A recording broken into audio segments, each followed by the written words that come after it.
நாங்க முதல்வரா துணை முதல்வரா இல்ல மற்ற வேட்பாளர்கள் பார்க்கல. எங்களுடைய மகாசக்தி தளபதி விஜய் தான். அவருக்கு தமிழ்நாடு முழுக்கும் மக்களுடைய பேராதரவு இருக்குது. அதனால நாங்க துணை முதல்வர் பார்த்து நாங்க அச்சப்படல, அவர் தான் எங்களை பார்த்து அச்சப்படுறாரு. ஏன்னா மக்கள் இந்த தொகுதியை சுற்றுப்பயணம் நாங்க நடந்தே போய் பிரச்சாரம் பண்றோம். சுத்தி பார்க்கும் போது எந்த ஒரு வளர்ச்சியும் கிடையாது. மக்கள் மிகுந்த ஏமாற்றத்தில் இருக்காங்க, வருத்தத்தில் இருக்காங்க, கோபத்தினுடைய உச்சத்தில் இருக்காங்க.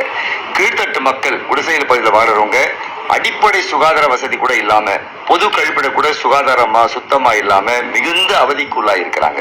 இந்த மாதிரி பல்வேறு சிரமங்கள். குடிநீர் வடிகால் பார்த்தீங்கன்னா, மழைநீர் வடிகால் பார்த்தீங்கன்னா ஒரு சின்ன மழை பெய்ஞ்சா கூட முட்டிக்கால் அளவு தண்ணி நிற்கிற ஒரு அவலமான நிலை தான் இந்த துணை முதல்வர் உதயநிதி ஸ்டாலினுடைய தொகுதி, திமுக கோட்டை என்கிற இந்த தொகுதியில அவல நிலை இருக்குது. மக்கள் மிகுந்த கோபத்தில் இருக்காங்க.